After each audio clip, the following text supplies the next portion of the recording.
नमस्कार दोस्तों, ये बहुत बढ़िया फेवरेट गाना है हमारा और इसको आप लोग भी आनंद ले सकते हैं। आशा करते होंगे सब बहुत अच्छे होंगे। अभी निकल चुके हैं ऑफिस के लिए। आप लोगों ने देखा होगा कि चैनल पे बहुत ढेर सारे अशोक लीलैंड के वीडियोस आ रहे हैं और एक नई सीरीज़ शुरू की है जो कि अशोक लीलैंड पे है। तो लगभग 100+ वीडियो देने का मैंने प्रॉमिस किया आप लोगों से और बहुत ढेर सारे वीडियोस देंगे, पूरा फुल नॉलेज देंगे। और मैंने एक प्लान भी किया है कि जेन्युइन माइलेज चेक करेंगे, टेस्ट करेंगे, मतलब उसमें ट्रिप्स भी लगाएंगे ड्राइवर्स के साथ।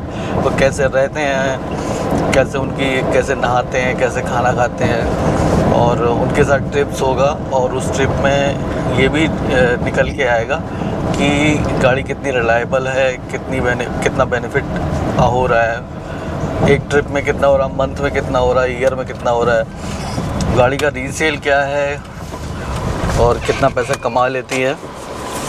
तो इस टाइप के डिटेल जो हैं वो हम आपको देने वाले हैं। और क्योंककि वैसे तो अशोक लीलैंड का मार्केट शेयर काफ़ी बढ़िया बढ़ रहा है। अभी कानपुर में लगभग 40-45% बढ़ गया है। 100 में अगर 100 गाड़ियाँ बिकती हैं तो 40-45 गाड़ियाँ अशोक लीलैंड की बिक रही हैं। वो सिर्फ इसलिए बिक रही हैं कि मार्केट में कुछ प्राइस भी थोड़ा सा कम है, थोड़ा सा, ज़्यादा नहीं, ज़रा सा। और सेकंड, गाड़ी रिलायबल है और ब्रेकडाउन की स्थिति कम आती है और टैप भी कम ही खाता है। और जो अदर मैन्युफैक्चरर, जैसे कि मैं किसी का नाम नहीं लूँगा, तो बहुत सारे जो मैन्युफैक्चरर हैं इंडिया में काम कर रहे हैं, उनकी यूरिया में कुछ इशू आते हैं। तो ऐसा इशू लीलैंड में भी नहीं है। तो एक सीरीज़ मैंने कोशिश करूँगा कि आप लोगों को बना के दूँ और आप लोगों को जिससे समझ में आए कि मार्केट में कौन सा मैन्युफैक्चरर ठीक है जो काम बढ़िया कर रहा है। क्योंकि होता क्या है कि एक जो ड्राइवर गाड़ी परचेज़ करता है उसके लिए 10-20 लाख रुपए की एक परचेजिंग जो होती है वो एक बड़ी परचेजिंग होती है और वो बार बार तो गाड़ी ख़रीदता नहीं है। अगर एक बार गाड़ी उसने ले ली तो ये बात मान के चलो कि कम से कम 4-5 साल तो वो गाड़ी चलाएगा ही चलाएगा। तो होता ही है दोस्तों कि मैं ये चाहूँगा कि एक जो आपका निर्णय हो वो निर्णय एकदम सोच समझ के हो और उसको आप गंभीरता से लें। और ऑन रिकॉर्ड मैं दिखाऊंगा कि टंकी फुल से फुल का माइलेज निकालूंगा और वो आपको दूंगा, जिससे कि आप समझ सको कि माइलेज क्या आया, कितना भाड़ा था, किस ट्रिप में कितना बच रहा। एक ऑन इन एवरेज एक टेंटेटिव आपको एक आइडिया लग जाएगा कि लीलैंड की गाड़ी लेने में क्या प्लस पॉइंट है और क्या माइनस पॉइंट है। बाकी कोशिश करूंगा आने वाले टाइम में अदर मैन्युफैक्चरर के साथ भी ऐसा करूंगा, क्योंकि इसके लिए बहुत एक मुझे लोगों से परमिशन लेनी होती है। उसके हिसाब से ही हम ये वीडियो बना सकते हैं, क्योंकि उस टाइम भी लगता है, पैसा भी लगता है। तो ये सारी चीज़ें हम करेंगे मैनेज और देंगे आपको एक जेन्युइन डेटा, जिससे कि आपको क्लियरिटी आ सके कि लीलैंड के साथ जाने पे आपको क्या बेनिफिट है। और इंडिया का ही मैन्युफैक्चरर है।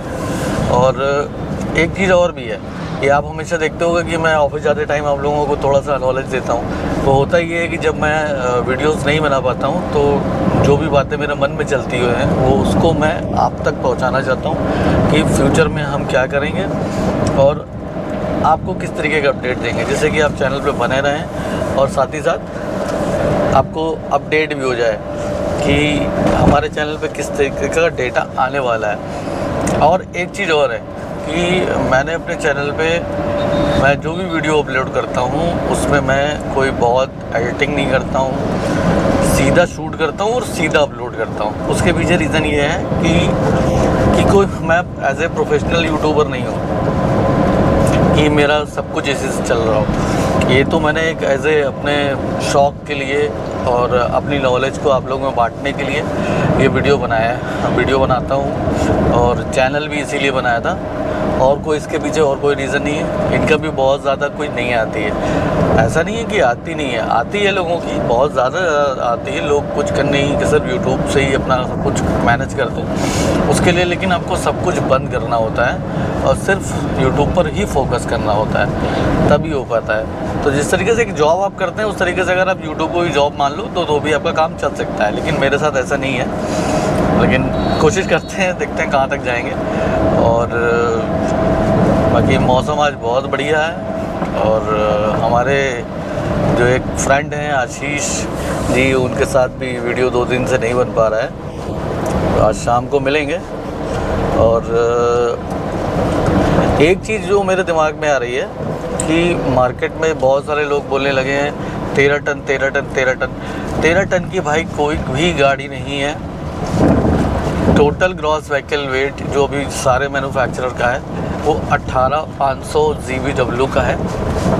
इससे ऊपर का GVW का कोई भी गाड़ी नहीं है। अगर वो 22 फीट में अगर आप लोडिंग करते हो तो लगभग 12.5 टन आपको पेलोड मिल जाता है। और माइलेज की अगर बात करें तो 6 से 7 का माइलेज निकलते हैं। बाकी रोड कंडीशन ड्राइवर बिहेवियर पर डिपेंड करता है। और बहुत सारे फीचर्स भी हैं सभी मैन्युफैक्चरर के जो जिससे आप ट्रैकिंग कर सकते हो कि गाड़ी की करंट कंडीशन क्या है, ड्राइवर बिहेवियर क्या है, माइलेज में क्या इशू आ रहा है। तो इस तरीके से आप गाड़ी के बारे में अपडेट रह सकते हो, क्योंकि ट्रांसपोर्ट बिजनेस में एक मैन्युफैक्चरर की कोशिश रहती है कि इस ट्रांसपोर्ट बिजनेस को इजी बनाया जाए, जिससे कि हमारा जो ऑपरेटर है, जो ड्राइवर है या ट्रांसपोर्टर है या फ्लीट ओनर है, वो उसको आसानी से हैंडलिंग कर सके। क्योंकि कंफर्ट भी चाहिए, सिक्योरिटी भी चाहिए और प्रॉफिट भी चाहिए। तो सारी चीज़ें एक दूसरे से कनेक्ट हैं। तो इस टाइप से डिज़ाइन करता है मैन्युफैक्चरर कि जो वायर है वो वायर को ज़्यादा कोई इशू ना हो और आसानी से उस गाड़ी को वो केयरिंग कर सके। और दूसरी बात, एक बात ये भी है कि पिछले 25 या 27 दिनों में मैंने आप लोगों को बहुत ढेर सारे वीडियो, बहुत ढेर सारा डेटा दिया, जो कि आप लोगों ने बहुत सारा प्यार भी दिया। क्योंकि एक्चुअल बात यही है भाई कि चैनल बिल्कुल डीएक्टिवेट हो गया था और मैंने किसी प्रकार का वीडियो डालने बंद कर दिए थे।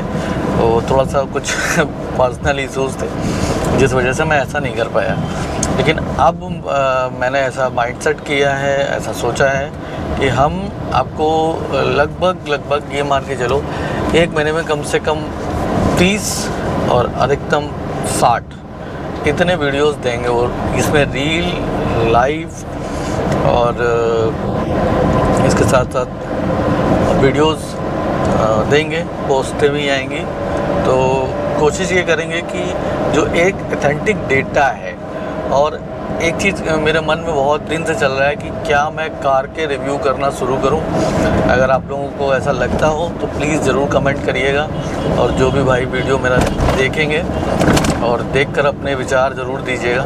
तो ट्रक्स के साथ अब मैं कार्स पे भी फोकस करना चाहता हूँ, क्योंकि ट्रक्स तो एक कमर्शियल व्हीकल है और कार इंडस्ट्री जो है वो बिल्कुल अलग है। और उसका वायर भी जो परचेज़र होता है वो बिल्कुल अलग होता है और उसकी एक अलग नीड होती है, अलग रिक्वायरमेंट होती है। तो उस पर भी वीडियोस बनाना चाहता हूँ और आपको डेटा देना चाहता हूँ। और कानपुर में 2 दिन से बारिश नहीं हुई है और बारिश ना होने के कारण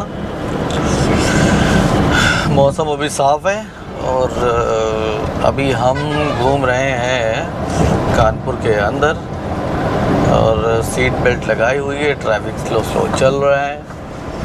और मैंने कई बार सोचा अभी कि मैं ब्लॉग्स टाइप के बनाने लगूं, लेकिन जैसे कि मैंने कई वीडियोस डाले तो उस पर मैंने जो ट्रैफिक देखा उससे मुझे समझ में आ गया कि जो मेरे चैनल का कैटेगरी है उस कैटेगरी के अकॉर्डिंग ही अगर मैं डिस्कशन करूंगा तो आप लोग देखोगे, आप लोग प्यार दोगे।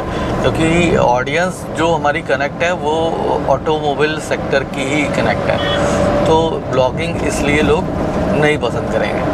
और आज के लिए मैं सोचता हूँ इतना बहुत हुआ और आज की बात यहीं ख़त्म करते हैं। बहुत ढेर सारा प्यार मिलता है, इसके लिए थैंक्स, बाय बाय।